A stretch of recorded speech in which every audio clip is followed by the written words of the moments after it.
Huron County 911. Do you have an emergency? I'm trying to collect a weapon from my son. I'm more fearful of the guys that are out here with him. He does have some white nationalists that are out here with him. And who is your son? His name is Tristan. I let him live in my house with my ex-wife. Now he's got a bunch of white nationalists live with him. This is Season 2 of Sounds Like Hate, a podcast series from the Southern Poverty Law Center. I'm Geraldine Moriba. And I'm Jamila Paxima. We are examining where we come from, the history we accept as truth, and how sometimes our views influence the people we love the most towards violent extremist beliefs. A warning to our listeners, this episode contains offensive and violent content.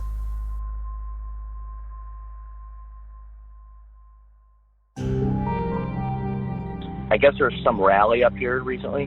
My son's almost 18, but he said it's illegal for him to walk around at this rally with an SR-556, which is, I don't know if you know what that is. It's an AR-15. Yeah, I know exactly what it is. I was working that day. I know exactly what you're talking about, and yes, he could walk around, and he did walk around with it. So, and it's legal. It is. It's legal. It's open carry. He can do it. If he was to do something stupid, and with all the news going on, but I also worry about my son's life. How many guns do you say that you're responsible for that you're trying to collect, or what did you collect already? I got like a couple of shotguns, a couple 22s. What was it? There's a 22 handgun, and like this cool little Derringer gun, the 22. The big boy, the SR-556. SR-556? Is that's the assault rifle? Yeah, that's the rifle that he was marching around with. That's Eric Webb talking to a 911 operator in the summer of 2020. 911. Yeah, I just called you about Tristan, and now the boys, the three of them came out and attacked me in the car. Justin was with them. Okay, I thought you left, sir. No, I told my ex-wife you have until 11 o'clock, or else I'm going to start the eviction process. Are you safe right now? Down the road about a quarter mile. Okay, I do not want you to go back to that house. Do you understand me? Okay. No, but I can't leave my 16-year-old in this situation. Did he actually assault you? No, he tried to. I was driving down the street, tried to take a swing at me at my car. And he's laughing like the Joker laughed. Okay. They both came out here. Him and the 31-year-old came to my car. Do not approach the house by yourself. Webb is the father of Tristan. When his son was 17 years old, he lived with about 5 other men together on the Webb family farm. They were all members of the Base, an accelerationist, neo-Nazi group. In Season 1, we reported on their violent plans to prepare for the collapse of America. Webb's property had become a fortified compound where white supremacists with the Base strategized and trained.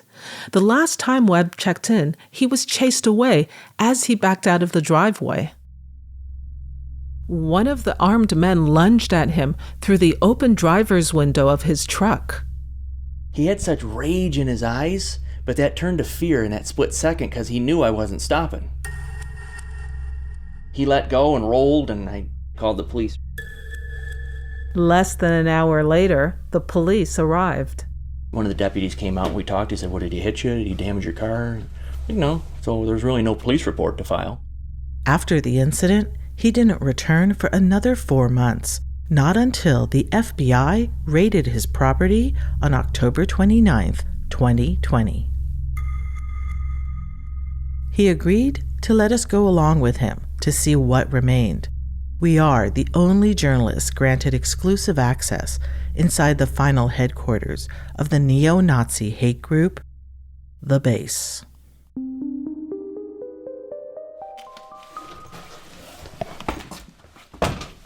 Almost as soon as Tristan moved into the farmhouse, he invited other like-minded, already radicalized men to join him.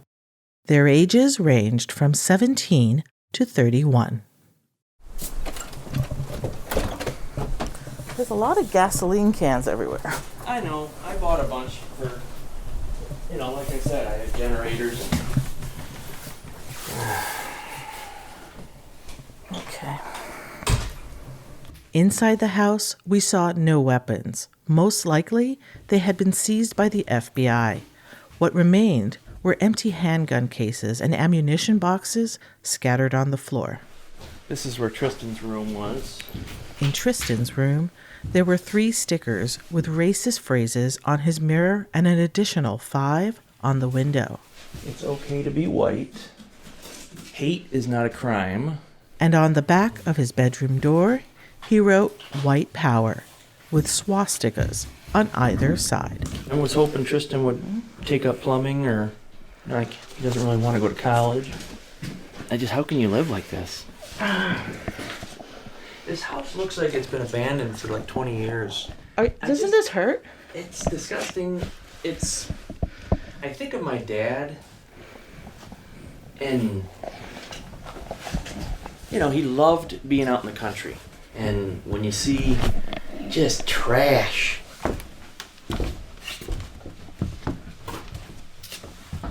what I was hoping Tristan was going to do with more young men as labor is clear all this out. But it's almost in worse shape than it was before.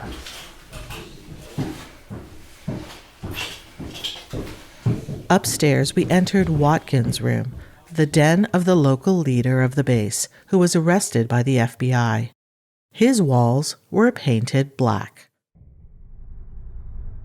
This is Justin's room. And there's a swastika on the bathroom door. There was a large mound of clothes on the floor. A stained mattress was overturned. The room smelled like cat urine. There were dirty dishes in the drawers and unopened packages of Spam lunch meat singles in the closet. I really do think I thought it would just be a bunch of guys lifting weights, getting in shape, shooting guns. And I grew up that way.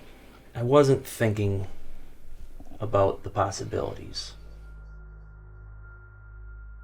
But they were doing more than lifting weights and shooting guns. The Webb property had become a hate camp with paramilitary training for a race war. This looks like a dark place where there was no good. Webb had expectations his 17-year-old son and the other men would work the land and care for animals. And this is where they plan to have their pigs. They had 3 pigs. They had to get rid of them because of COVID, and they were eating too much. I guess they killed them. Yeah, cool. Big fan of that. But They killed them? You slaughtered them and ate them? no, they just slaughtered them. I don't know how. I didn't ask too many questions. And that's the problem. Webb needed to ask more questions. Questions about the compound his son had set up for white supremacists, and questions about their paramilitary training plans. He took no responsibility for any of it.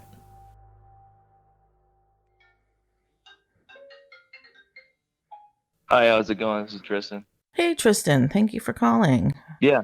It's okay that I record our conversation for your interview? Sure. You're 18, right? So you Yeah. can authorize this on your own since you're officially an adult. Yep. I spoke to Tristan about what was going on at the compound. He says his mother and brother moved out of the house a few weeks before the FBI raid occurred. He says the situation was not what he had hoped for. They weren't plotting anything at all, not in an offensive manner, just an action to get things done in training wise, whether you get robbed or if you have Antifa at your doorstep. And who do you think would come and attack your property? We weren't too far from Detroit or Flint or Bay City, so we were more preparing for migrations of people, of city dwellers, or things like that. We will stop the steal. It's a mistake to ignore or dismiss Tristan's extremist racist views. The insurrection on the U.S. Capitol indicates his beliefs are broadly held and perhaps even normalized. Absolutely. Peter Simi is a professor of sociology at Chapman University in Southern California. When you see what happened January 6th and the number of people who turned out, in other words, that were willing to travel from all parts of the country during a pandemic, nonetheless, for the initial rally that then turns into the insurrection, that in and of itself should tell us something. He has extensively studied formers, people who leave the violent far right, including Wade Michael Page, an Army veteran who fatally shot 6 people and wounded 4 others at a Sikh temple in 2012. Simi is also a board member of Life After Hate, an organization helping to support other formers. I'm not sure how long we can sustain our attention and really confront this problem for the deeply ingrained problem that it is. Why does it continue to persist? It's part of the founding of our country. It was written into the Constitution. Many states entered the Union. For instance, the state of Oregon entered as a whites-only territory. It's part of the country's DNA. And until we tackle it in that kind of respect, until we have that kind of truth, we can't get to any kind of reconciliation that might really start to eat away at the persistence of the problem, because we don't ever get to the truth of the matter. We imagine extremists to look a certain way, to maybe not be able to speak clearly or coherently, or to look extremely dangerous. But many people look like your coworker, your colleague, your classmate, your neighbor. Until we stop imagining that it's not our neighbors, it's not our family members, it's not our coworkers, then we're not going to really be able to confront this problem the way it needs to be confronted.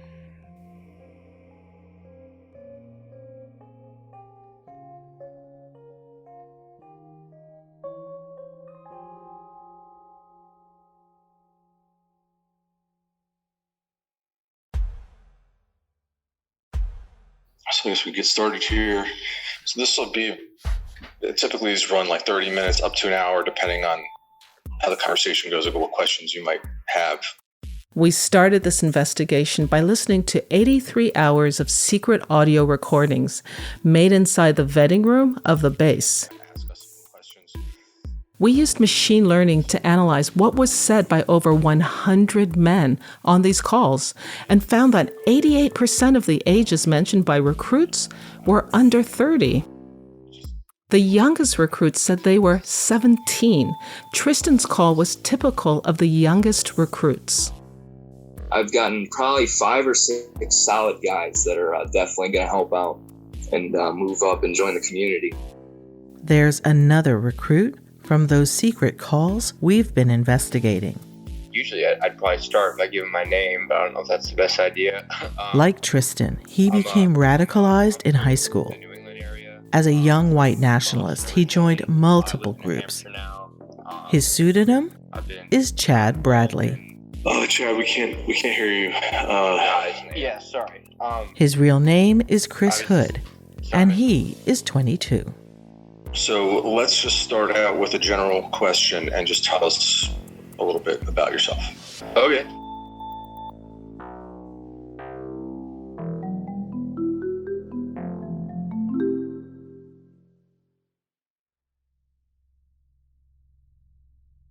Yeah, your background, your experience, like you said, in activism is pretty impressive. Well, can you go into that a little bit more? Ronaldo Nazaro, the former leader of the base, asked most of the questions on their vetting calls. In this one, Hood claims to know 1 to 2 dozen potential white supremacists eager for paramilitary training who he could help recruit. Can you just tell us what groups, what you're a member of now and what you have been a member of in the past?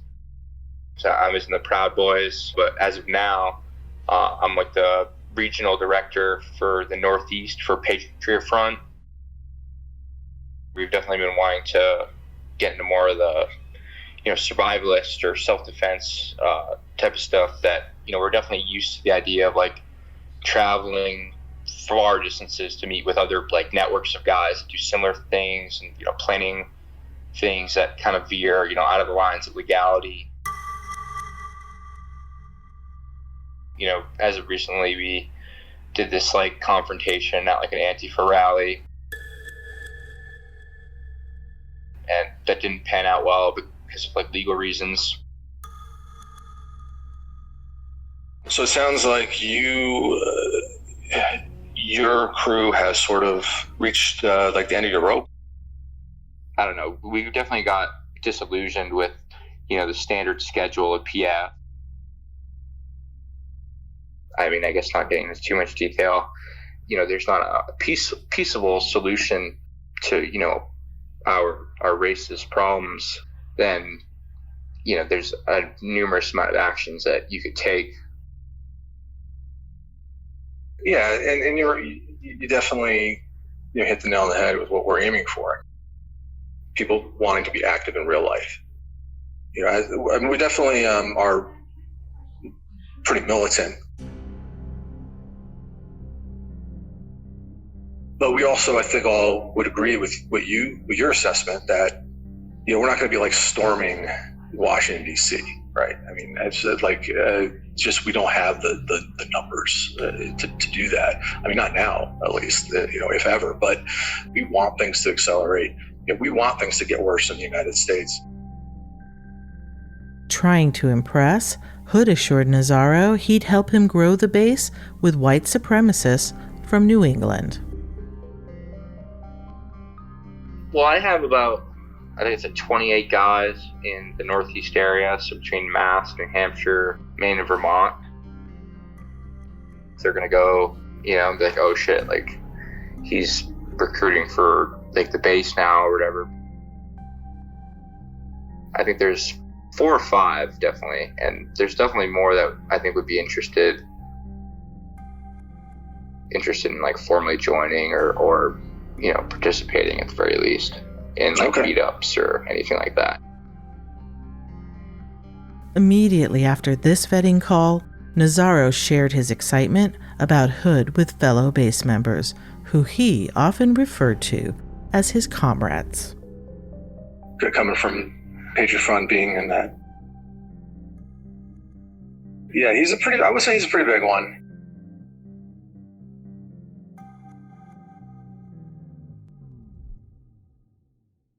Do you find this programming valuable? You can support this project right now, along with the important efforts of the Southern Poverty Law Center, a nonprofit organization that works to dismantle white nationalism and bolster our inclusive democracy. Simply visit splcenter.org and click the donate button. There you'll find all the quick and easy ways to support the production of this content and join in SPLC's movement for a more just and equitable society.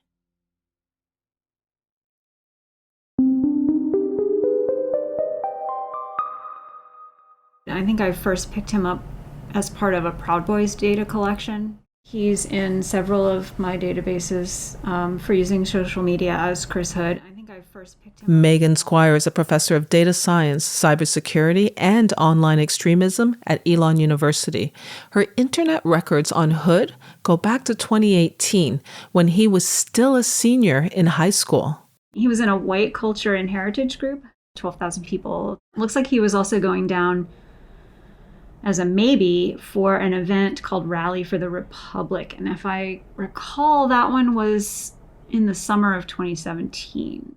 Chris Hood has moved between organizations, some that he claims to be the leader of locally, some he's a member, but he goes between multiple organizations.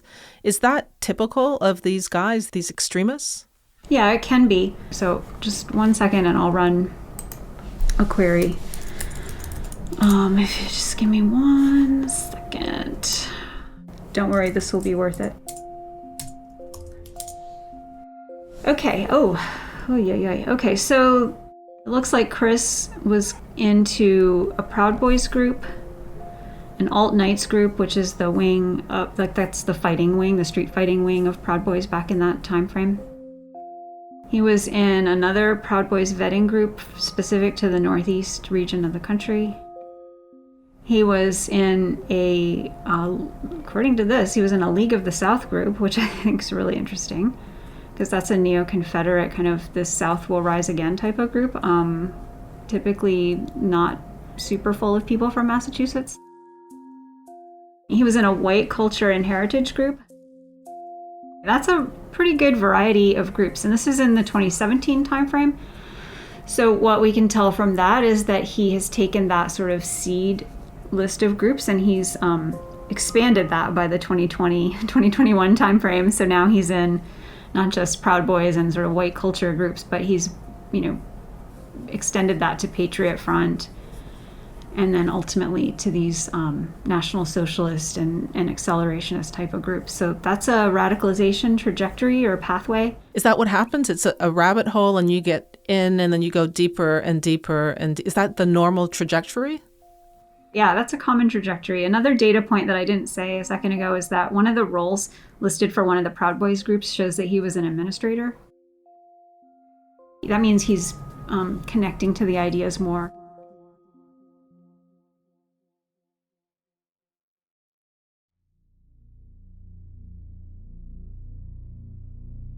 In February of 2019, after an altercation with the police in Boston, Chris Hood was one of 3 fascists who were arrested. According to a police report, Hood had a knife and another had brass knuckles. The group had a stack of flyers which stated, "Keep America American." It also said, quote, "Report any and all illegal aliens. They are not immigrants, they are criminals," unquote. And it provided a number to a tip line for the Department of Homeland Security and ICE. Are you gonna run? Come on, Mr. Hood, you're gonna run? You wanted the attention. Let's talk.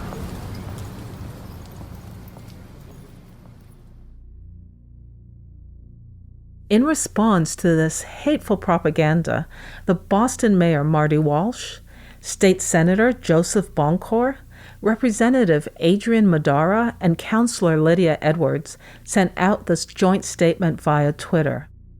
Boston rejects hatred, racism, and promotion of white supremacy in all forms.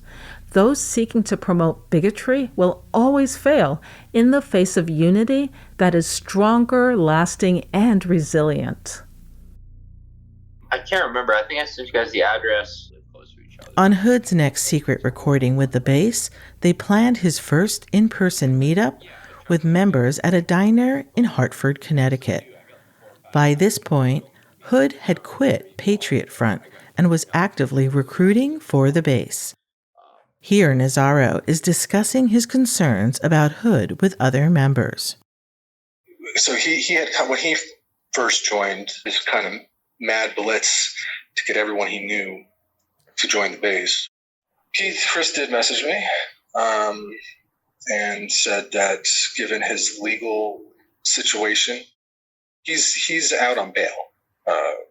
Chris is from his run-in with the Boston PD. Had a knife on him that I guess is illegal in Boston. Hood's upcoming court appearance didn't slow his recruiting drive for the base. It's unclear how many men he recommended altogether. Here's one who said he served in the Navy. I am a proud white nationalist, second-generation European. Okay, so do you know that we are considered a domestic terrorism group by the FBI? No, I'm sorry, I didn't know that. Are you? Yeah. Yes. Yeah, we are. Awesome. Right. And how long have you known Chris? About a year. I met him through Patriot Front. He reached out to me. At his hearing, Hood was represented by Augustus Invictus, a reputed white nationalist lawyer, and an inciter at the Unite the Right rally in Charlottesville, Virginia. Invictus served time in South Carolina for domestic violence against his ex-wife. Hood paid a mere $500 bail for the incident with the Boston police, and in the end, the charges were dropped. In response to the George Floyd demonstrations in Boston, Chris Hood came out of the shadows. This time he was with a new group, the National Socialist Club 131, or NSC 131. It's another leaderless organization, and one of 12 hate groups identified in Massachusetts in 2020. According to the Southern Poverty Law Center, NSC 131 has 13 chapters in the U.S. and others in Germany, Hungary, and France. So who do you represent? What's your name? My name's Chris. I represent the Nationalist Social Club. Okay, and what is that? We are a pro-white, street-oriented fraternity. Pro-white, street-oriented fraternity. I think that's all you really need to know. Everything else you can see out here today what we're about. So that's why it's NSC, Nationalist Social Club. Okay, FBI, make sure you note that down. And we're going to the Capitol. We're going to try and give them the kind of pride and boldness that they need to take back our country. Sometimes the evidence of what extremists are plotting as they move from group to group is right there waiting to be discovered. There was another prospective Boston member on the base's vetting calls looking for a new group. This one used the pseudonym Descendant. He claimed to be a member of the Proud Boys. What he stated on his call shows storming the U.S. Capitol building is an idea that had been floating around. What really needs to happen right now is about 200,000 true patriots need to march up into the Capitol building and just kill everybody fucking in it. And then turn around and say, look, we're done. This is what's going to happen from this point on. Because our forefathers gave us the keys to the kingdom and told us what we needed to do.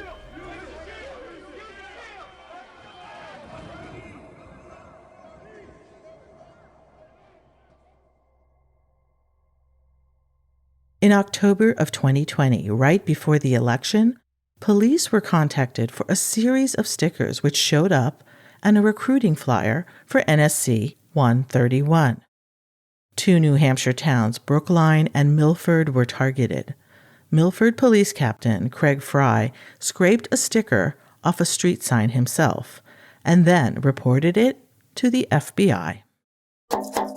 We don't need those stickers around here. The Nationalist Social Club, also known as the 131 Crew. It's very disturbing. If it's targeted at one group of people, it's a hate crime, and that can go state or federal. So far, Captain Fry has located one of the stickers, but it appears this flyer, the one calling for white men to organize a local crew, was already taken down. Squire's research confirms Hood and a small group of Massachusetts white supremacists were in Washington, D.C. We found NSC 131 New England had posted a night image of the Capitol on January 5th, 2021, before the attack on the Capitol building, with the message, NSC New England is in Washington, D.C. to ensure white safety. It also said, "We are not here to support Donald Trump."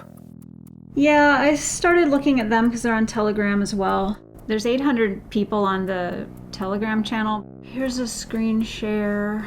Where's my Telegram window? There it is. Could you describe this photo? Yeah, it's got a guy holding the camera. In the foreground is their NSC 131 calling card, with the strike-throughs on the communist hammer and sickle, and also, interestingly, a $. And then behind is this mayhem of the Capitol being overrun and just crowds of Trump supporters and MAGA types and all that stuff. This is a photo to deliberately tag the location on January 6th at the insurrection. Yep, that's what it looks like. Oh, they stole a Capitol Police. So this is a helmet. Their sticker on top of it. So somehow somebody went to the insurgency in D.C. and walked away with a U.S. Capitol Police helmet. A souvenir. It's a trophy shot, the same way when they stood up the wrong house and pointed at the address and took a photo. It's a bounty photo of or a trophy shot, whatever you want to call it, of like, it's designed for them to share amongst themselves and kind of take pride in that they accomplished this thing. In this case, stealing the gear of a Capitol Police officer, which, by the way, is all marked up and smashed. Oh, and it looks like they stole a face shield from police as well. And this is only tagged with the name of the group, so we don't know who posted it. Right.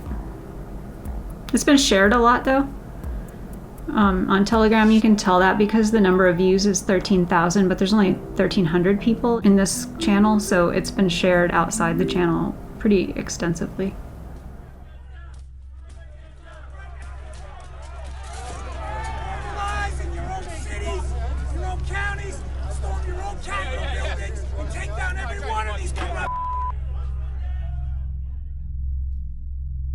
Chances are this group, NSC 131, will go under.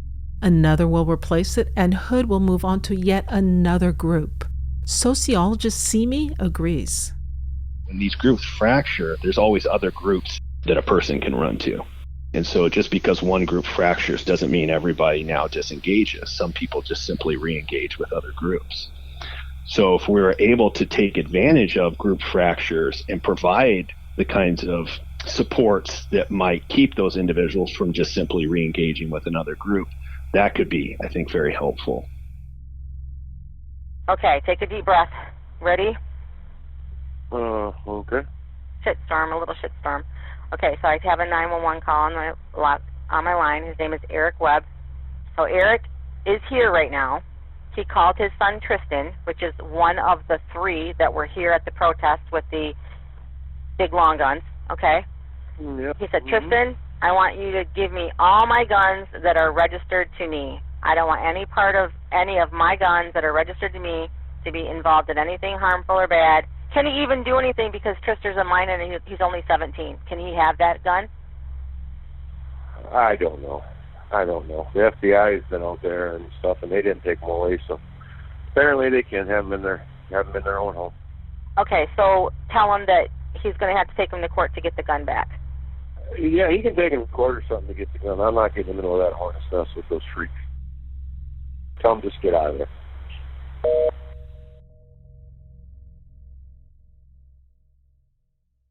Altogether, Tristan was in the base for a year. He said something about the negativity of it all. He didn't want to just die for nothing. The FBI released a list of items they seized from the base's Michigan hate camp. They found a dozen gas masks, a machete, knives, and swords with Nazi symbols, several bullet surveillance cameras, tactical gear, and a guitar with white nationalist stickers. Missing from the FBI list were firearms they likely seized. In Michigan, handguns do not have to be registered. It's okay to open carry if individuals have lawful intent to use them. Tristan claims he did everything by the book. I mean, we would follow gun laws to the T at the house. I mean, we would, every time we travel, we'd have our guns in gun safes, ammo, separated. 2 weeks prior to the raid in Bad Axe, the FBI had already arrested 13 members of another white power militia group in Michigan for conspiring to kidnap Governor Gretchen Whitmer. Tristan may have left the base, but his beliefs haven't changed. He says what he really wanted to build was a homestead for whites only, a compound where they could train for a race war, plant their own crops, and stockpile foods for their own kind of people. Yeah, we had barrels and barrels of freeze-dried food, of sealed bags of beans and rice and sugar and water purification supplies and gas storage. Eric Webb says he may be responsible for sparking the prepping interest in his son and worries that maybe he should have focused on the addictions and dependencies within the family. He says addiction continues to manifest in every generation, starting with his own father. His addiction was sexual. He had to have a woman in his life. That's why I'm divorced, because that's how you get love. I say, just don't fall for that fleshly addiction. Carol Teagarden, Tristan's grandmother, agrees her family has addictions and believes hate is an addiction too.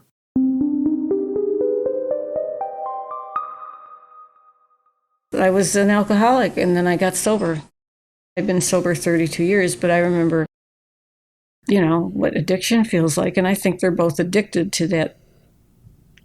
I think Eric's addicted to this QAnon stuff. And I think Tristan's addicted to the what he calls, what is it? It's the same thing as white supremacy. It's National Socialism. I think he's addicted to it. And addicted to the people surrounding it and addicted to the drama of it. Simi's research reveals how the process of leaving a hate group can be much like breaking an addiction. Based on life history interviews with former members, one of the things that stood out to us during the interviews and the analysis of the data was that in about a third of the cases, individuals made references specifically to feeling like they were addicted to hate. But an even larger number, about 2/3, described essentially unwanted and involuntary kind of relapses, even if momentarily, back into kind of hating and believing and feeling in terms of how they felt as a white supremacist. There are going to be people who are listening. They're going to say this is a cop-out. It's a cop-out to call white supremacy an addiction. How do you respond to that? I don't disagree necessarily. We're not suggesting it be treated like a medical problem per se. And when you think about it as a public health issue, you don't just address it as a medical problem. Public health issues are dealt with in sociological ways. It's an interdisciplinary, multidisciplinary approach that looks at social problems from a variety of different perspectives. And of course, prevention is key from a public health approach. And certainly we would do very well to invest a lot more in thinking about how to prevent the problem of white supremacy.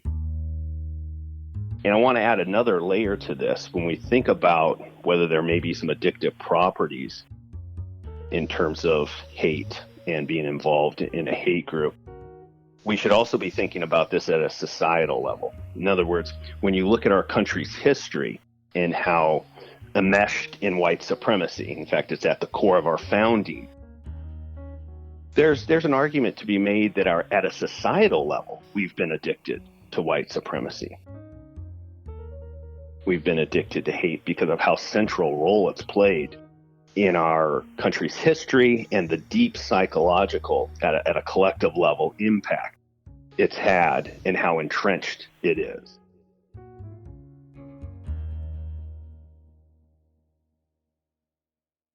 Now, Webb says he should have reminded Tristan of the truth about their heritage. Well, my great-great-grandmother was Jewish. Tristan, that means that Tristan has Jewish blood in him. He doesn't want to believe that. So now you're regretting it. Now you're regretting you let them be here. But you let it go on. You knew it was happening. I mean, you knew that... I'm a bit naive.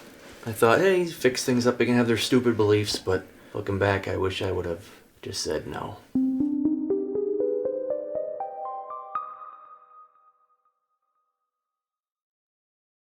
The question is, what can parents do to prevent radicalization or help a child who's already in the space?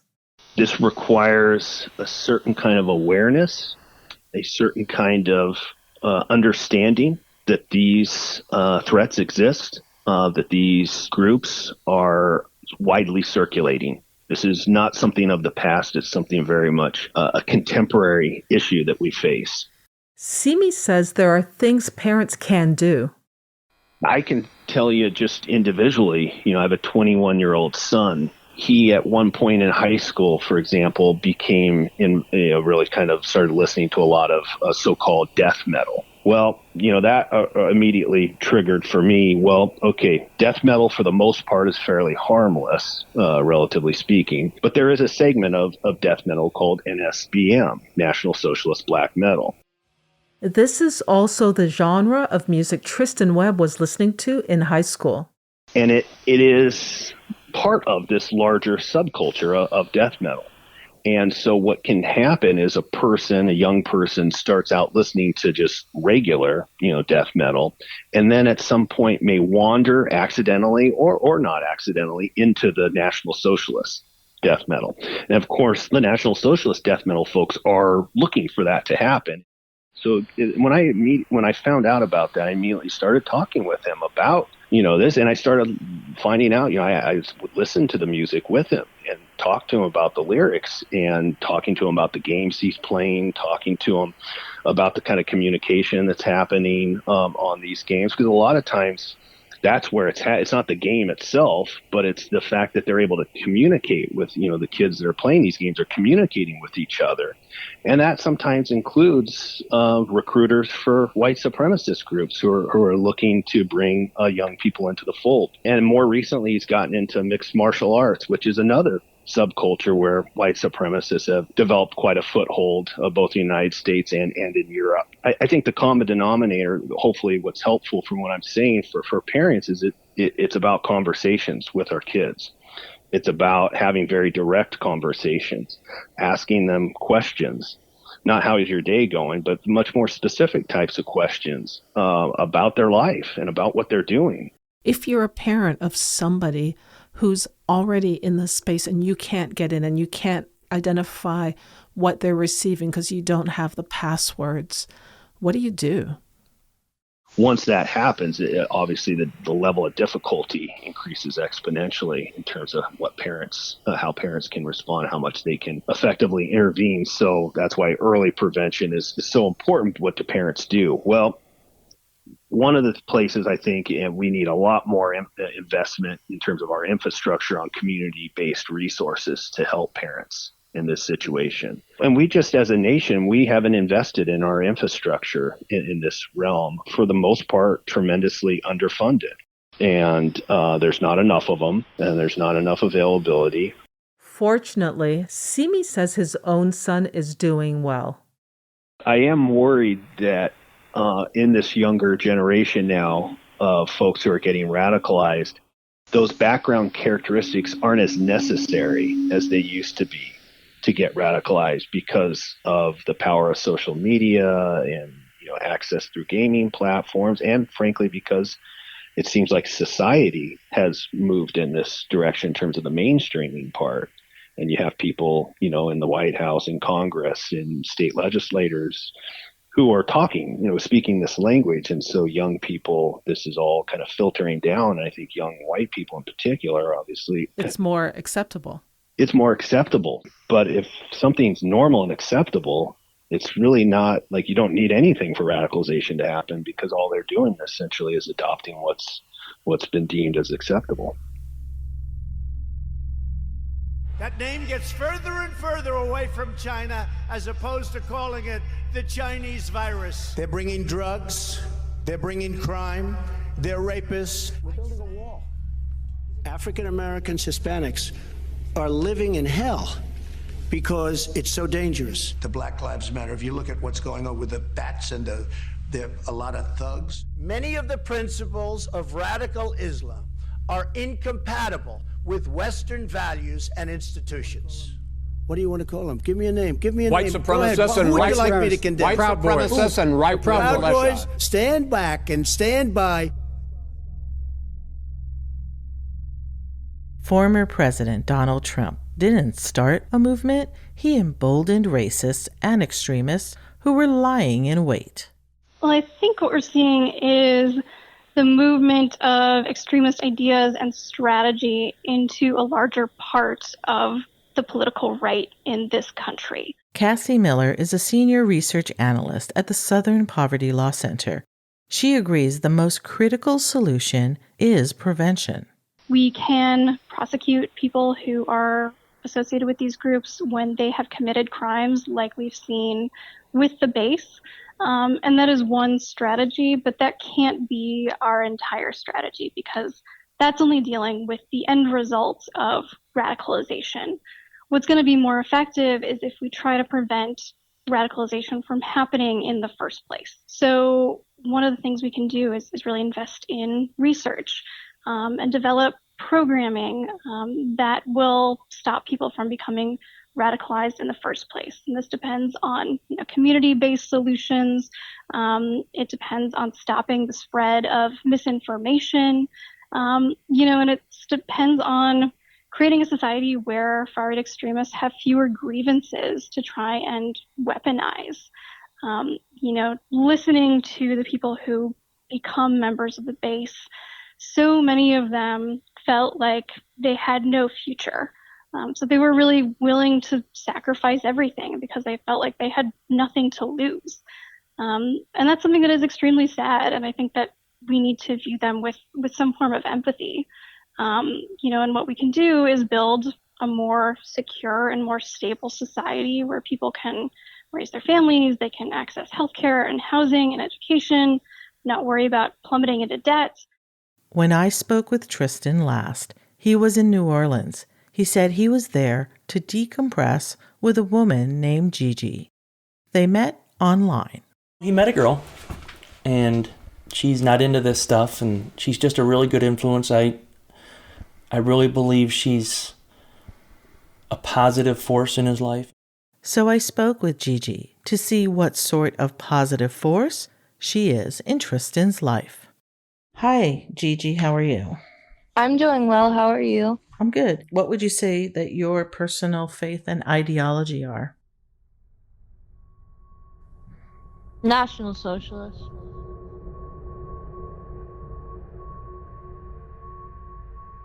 Gigi is 19 years old and the second white supremacist girlfriend we were told about. She says she's originally from Russia and is now living in Louisiana studying criminal justice.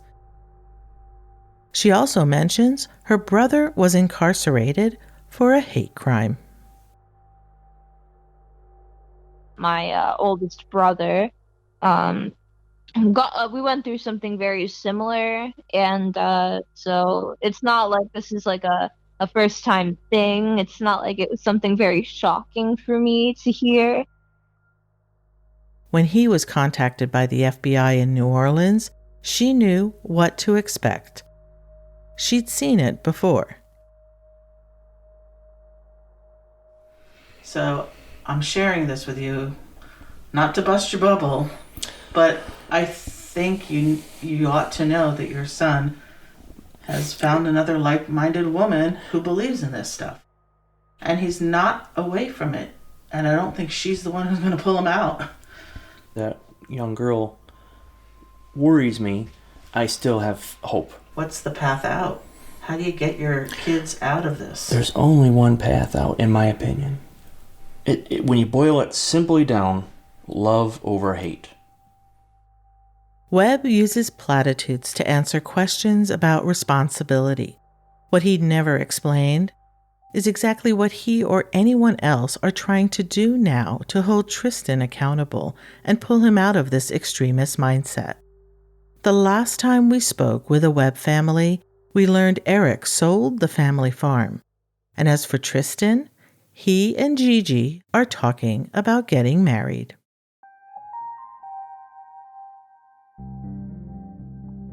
Look out for updates from us on the criminal cases against the base members actively being prosecuted across the country. In our next episode of Sounds Like Hate, we report on one woman's mission to relocate a centuries-old monument of a Confederate soldier from the front of the Lauderdale County Courthouse in Alabama. Oh, this one was interesting. If you decide to riot in my neighborhood, just remember sticks and stones may break my windows, but hollow points expand inside you. This is the new way to burn crosses on your yard. These are complicated stories about people who hold on to false histories and terroristic ideologies and draw boundaries that are skin deep. If you are a parent or caregiver concerned about online radicalization, visit SPLC or the Parental Project at American University to obtain your handbook, Building Resilience and Confronting Risk in the COVID-19 Era. And if anyone on these recordings happen to be someone you might know, or if you have a tip you'd like us to investigate, send an email to soundslikeHate@protonmail.ch. If you know someone who has experienced a hate incident or crime, please contact the appropriate local authorities or elected official.